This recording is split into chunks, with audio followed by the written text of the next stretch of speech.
तो आज का हमारा टॉपिक है पाइथन डिक्शनरीज।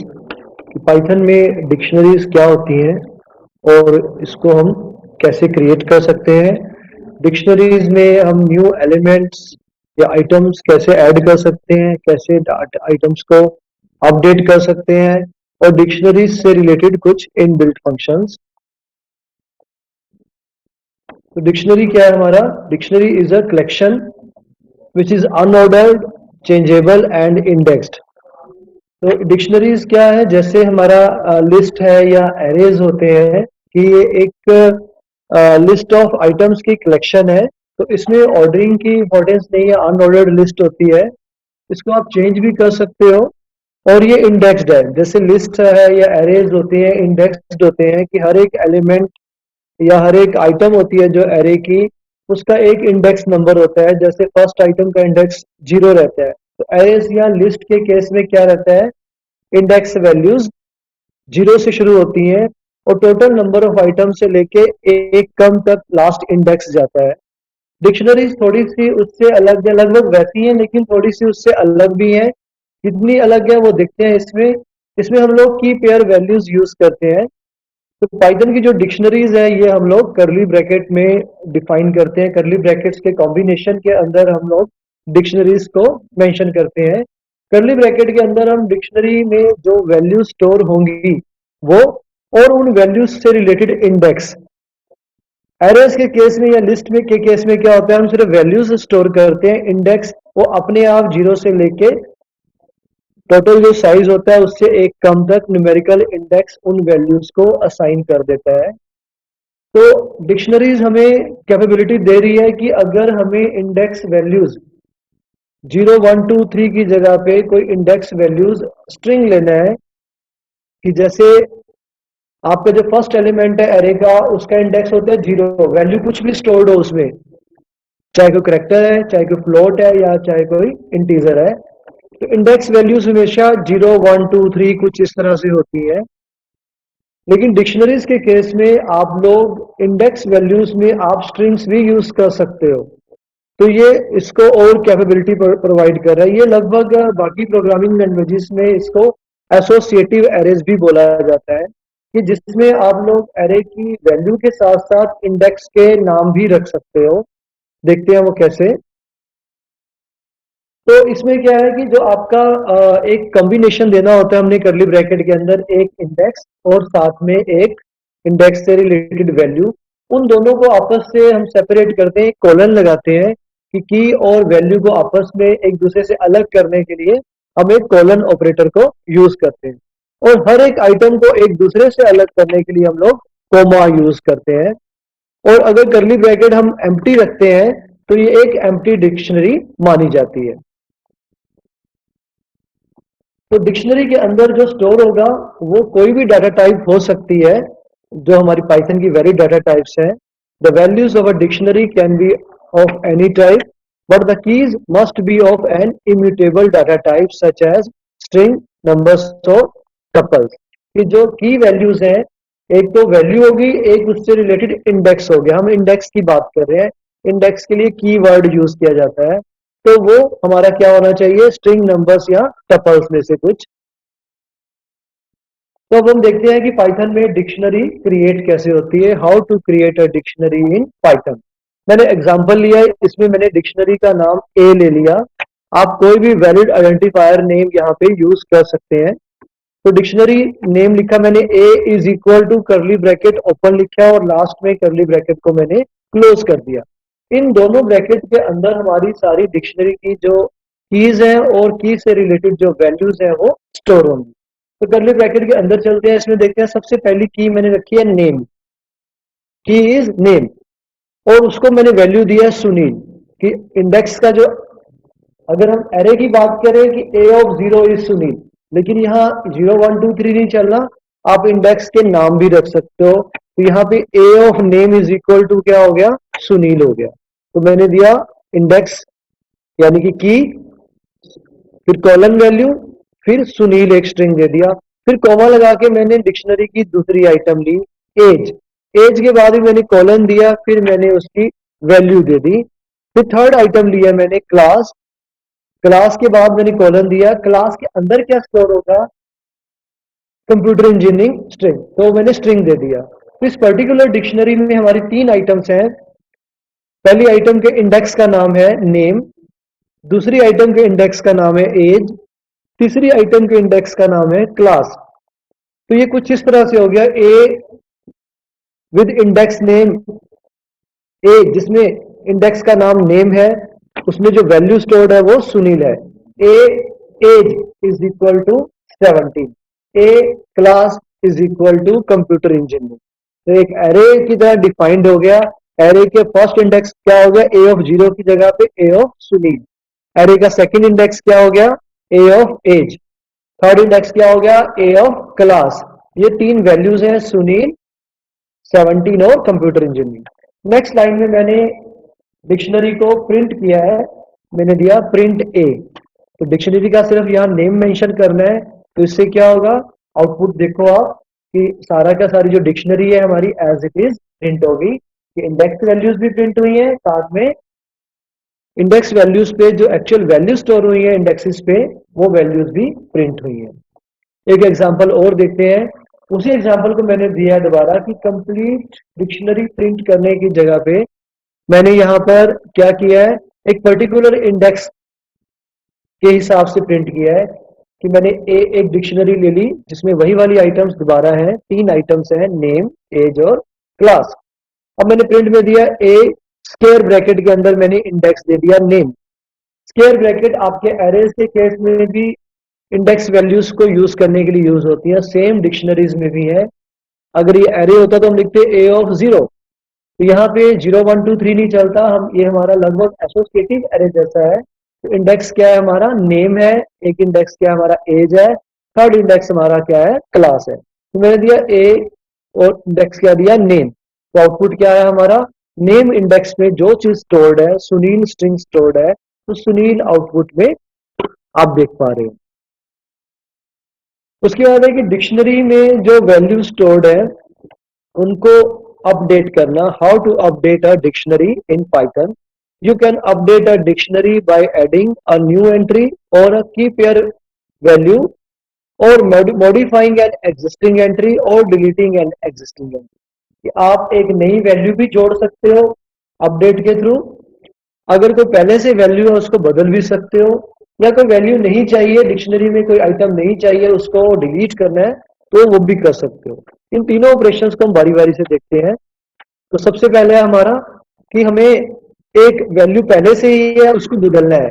तो अपडेशन का मतलब यही है कि जो चीज एग्जिस्ट कर रही है उसमें कोई चेंज करना। मान लो इस पर्टिकुलर डिक्शनरी में हमने एक रिकॉर्ड लिया हुआ है सुनील 17 और कंप्यूटर इंजीनियरिंग। एग्जांपल यहाँ मैंने वही लिया है फिर से। अब इसमें एज है 17। मान लो जब हमने डिक्शनरी क्रिएट की तो स्टूडेंट की एज 17 थी, अब 1 ईयर हो गया, तो उसकी एज हमें अपडेट करनी है यहाँ पे। तो यहाँ पे हमें क्या करना है, 17 की जगह पे डेट को एज को 18 करना है। तो देखो आप एग्जांपल में कि पहले सबसे पहले मैंने वो डिक्शनरी मेंशन कर दी है, डिक्लेयर कर दी है। इस डिक्शनरी का नाम लिया है ए, उसमें 3 एलिमेंट लिए हैं, नेम, एज और क्लास। नेम में सुनील लिया है, एज में 17 और क्लास में कंप्यूटर इंजीनियरिंग। अब मैंने एज जो मेंबर है, जो इंडेक्स एज है, उसको पहले प्रिंट करके देख लिया, प्रिंट ए ऑफ एज। उसके बाद नेक्स्ट थर्ड लाइन में मैंने लिखा है print age is equal to 18। इसकी पहले एज जो भी थी अब 18 हो जाए। फिर चेंज करने के बाद एज को प्रिंट करके देखा, तो आउटपुट में देखो आप, पहले एज कितनी आ रही है 17 और अब नई एज कितनी आ रही है 18। तो आप किसी भी वैल्यू को, सुनील का भी अगर नाम अपडेट करना हो, कंप्यूटर इंजीनियरिंग से कुछ और ब्रांच करनी हो, इस तरह के अपडेशन इस तरह से कर सकते हो। करना क्या है आपको, डिक्शनरी नेम और वो पर्टिकुलर इंडेक्स का स्ट्रिंग लिखना है स्क्वायर ब्रैकेट के अंदर, इक्वल टू के बाद आपको न्यू वैल्यू देनी है। तो इस तरह से किसी भी एग्जिस्टिंग वैल्यू को आप चेंज कर सकते हो। उसके बाद डिक्शनरी में हमें एक नया मेंबर और जोड़ना है, एडिशन ऑफ न्यू एलिमेंट। ये भी अपडेट में ही आएगा। तो मैंने फिर वही डिक्शनरी ले ली ए, जिसमें 3 मेंबर है, नेम, क्लास और एज। उसको मैंने प्रिंट किया। अब मैं एक सेमेस्टर नाम का मेंबर भी जोड़ना चाहता हूं, तो मैंने लिखा ए सेमेस्टर इज इक्वल टू 5। अब ये जो हमारा ए नाम की डिक्शनरी है उसमें एक नया मेंबर और जुड़ गया। उसके बाद मैंने प्रिंट ए किया। अब आप दोनों आउटपुट में देखो, पहली आउटपुट की पहली लाइन में जो है name Sunil, age 17, class computer engineering है। सेकेंड लाइन में सेमेस्टर भी आपका ऐड हो चुका है। तो इस तरह से आप कोई नया एलिमेंट भी डिक्शनरी में ऐड कर सकते हो। इसी तरह से है कि अगर डिक्शनरी का कोई पर्टिकुलर एलिमेंट नहीं चाहिए, ये भी एक तरह की अपडेशन ही है, तो उस मेंबर को आप डिलीट कर सकते हो। How to delete dictionary elements, to use del to delete particular element. मान लो हमारा यही डिक्शनरी मैंने ली ए, जिसमें 3 मेंबर है, नेम, एज और क्लास। नेम इंडेक्स पे सुनील स्टोर्ड है, एज इंडेक्स पे 17 है और क्लास इंडेक्स पे कंप्यूटर इंजीनियरिंग है। अब मैंने लिखा डेल ए, ए के ब्रैकेट में आपको वो इंडेक्स वैल्यू देनी है जिसको आपको डिलीट करना है, जिस वैल्यू को आपको डिलीट करना है। मैंने लिखा डेल ए नेम, उसके बाद मैंने प्रिंट ए कर दिया। तो जो नेम है वो हमारा वो वाली इंडेक्स वैल्यू से वो डिलीट हो जाएगा। फाइनली आउटपुट में देखो आप एज 17, क्लास कंप्यूटर इंजीनियरिंग लिखा हुआ है। नेम जो एलिमेंट है वो डिक्शनरी का पार्ट अब नहीं है। तो इस तरह से आप पर्टिकुलर कोई भी एलिमेंट को डिलीट कर सकते हो। इसी तरह से है कि how to delete dictionary elements, की डिक्शनरी के सारे एलिमेंट ही डिलीट करने हो तो आपको करना पड़ेगा क्लियर मेथड यूज करना पड़ता है। Use clear method to clear elements of a dictionary. मैंने फिर से वही डिक्शनरी ली है ए, जिसमें ये मेंबर दे दिए हैं। अब मैंने लिखा ए डॉट क्लियर, उसके बाद प्रिंट ए। तो देखो आउटपुट में एक ब्लैंक करली ब्रैकेट आ गया है, एक एम्प्टी डिक्शनरी आ गया है, क्योंकि डिक्शनरी के हमने क्लियर मेथड से सारे एलिमेंट्स क्लियर कर दिए। डिक्शनरी एग्जिस्ट कर रही है लेकिन मेंबर्स हमने सारे के सारे एक ही बार क्लियर कर दिए। इसी तरह से अगर आपको डिक्शनरी डिलीट करनी है, मेंबर भी डिलीट करने है, डिक्शनरी भी डिलीट करनी है, तो आप क्या करोगे, del command. How to delete a complete dictionary. तो हमने डिक्शनरी ए डिफाइन की, जिसमें मैंने ये मेंबर्स दे दिए हैं, लिखा डेल ए, उसके बाद प्रिंट ए। डेल ए के बाद क्या होगा, डिक्शनरी का एग्जिस्टेंस खत्म हो जाएगा। जो एग्जिस्ट नहीं कर रहा उसको हम प्रिंट कर रहे हैं, तो आउटपुट क्या आएगा, एरर आएगा, name error, name A is not defined. तो इसका मतलब हमारी जो डिक्शनरी ए थी वो डिलीट हो चुकी है। अब कुछ एक दो मेथड देखते हैं हमारे डिक्शनरीज से रिलेटेड है। अभी एक दो मेथड आपने देखे ही हैं, क्लियर और डेल मेथड का यूज अभी भी डिक्शनरीज के एलिमेंट को डिलीट करने के लिए देखा है। एक मेथड हमारा लेंथ के लिए, कि आपको डिक्शनरी की लेंथ देखनी हो तो LEN मेथड हम यूज करते हैं। डिक्शनरी मैंने वही कंसीडर कर ली है ए, जिसमें 3 नंबर है, नेम, एज और क्लास। ये इंडेक्सेस है और इंडेक्स पे वैल्यूज है। नेम इंडेक्स पे सुनील, एज इंडेक्स पे 17 और क्लास इंडेक्स पे कंप्यूटर इंजीनियरिंग। अब मैंने दिया प्रिंट LEN ऑफ ए, ए में जितने मेंबर्स हैं उनकी गिनती करके आपको ये काउंटिंग करके आपको आउटपुट में रिटर्न करेगा। तो ये हमारे यहाँ पे 3 है, तो आउटपुट क्या रहेगी, 3 रहेगी। इसी तरह से आप एक डिक्शनरी का डुप्लीकेट भी कर सकते हो। एक डुप्लीकेट करने के लिए आपको डिक्शनरी का कॉपी मेथड यूज करना है। मैंने एक डिक्शनरी डिफाइन की ए, जिसमें 3 मेंबर है। अब मैंने अगली लाइन में लिखा B is equal to A dot copy. अब ये क्या करेगा, ए डिक्शनरी की कॉपी बी में कर देगा। अब हमारे पास 2 डिक्शनरीज होगी, ए और बी। फाइनली हमने डिक्शनरी बी को प्रिंट कर लिया। आउटपुट में आप देखिए बी डिक्शनरी की आउटपुट सेम है जो हमारी ए डिक्शनरी के एलिमेंट्स है। तो इस तरह से आप किसी भी डिक्शनरी को दूसरी डिक्शनरी में कॉपी कर सकते हो। आगे गेट मेथड है। तो गेट मेथड में क्या है कि आपको अगर इंडेक्स पता है, यानी इंडेक्स का स्ट्रिंग पता है, आपको वैल्यू पता करनी है, तो आप क्या करोगे, गेट मेथड यूज करोगे। तो मैंने वही आपका डिक्शनरी ले ली, ए ले ली है, जिसमें फिर उसके बाद मैंने लिखा x is equal to A dot get. Get के बाद ब्रैकेट के अंदर दिया है नेम। अब नेम नाम का जो इंडेक्स है उस पर जो भी स्टोर्ड है वो एक्स में आके स्टोर हो जाएगा। तो नेम इंडेक्स में क्या स्टोर्ड है, सुनील स्टोर है, तो एक्स में क्या स्ट्रिंग स्टोर हो जाएगा, सुनील। फाइनली हमने प्रिंट एक्स से एक्स को प्रिंट कर लिया, आउटपुट क्या आ गया, सुनील। आपको यहाँ ये ध्यान देना है, जब भी आप इंडेक्सेस को यूज करोगे कहीं पे भी, जैसे मैंने नेम को यूज किया है, तो स्पेलिंग भी सेम होने चाहिए। अल्फाबेट का जो कैपिटल स्मॉल है वो सारा सेम होना चाहिए। यहाँ मैंने एन कैपिटल, बाकी तीनों लेटर स्मॉल रखे हैं। आपको ये भी करना है क्योंकि ये केस सेंसिटिव है। अगर आपने एन स्मॉल लिया तो ये आउटपुट जनरेट नहीं करेगा, एरर आएगा आपका। इसी तरह से आप डिक्शनरी के लूप थ्रू भी कर सकते हो। डिक्शनरी के सारे एलिमेंट को लूप के थ्रू आप प्रोसेस कर सकते हो। Loop through a dictionary, you can loop through a dictionary by using a for loop. एक फॉर लूप को आप यूज कर सकते हो। मैंने डिक्शनरी ले ली ए, फिर से वही वाली डिक्शनरी है। अब मैंने लिखा 4x इन ए और प्रिंट x। अब ये क्या करेगा, डिक्शनरी के एक एक एलिमेंट को प्रोसेस करेगा। अब क्या है, इस केस में हमने वैल्यू की बात नहीं की है, तो ये क्या करेगा, डिक्शनरी के इंडेक्सेस प्रिंट कर देगा। तो आउटपुट आप देखो क्या प्रिंट हुआ, नेम, एज और क्लास। सुनील 17 और कंप्यूटर इंजीनियरिंग नहीं प्रिंट हुआ।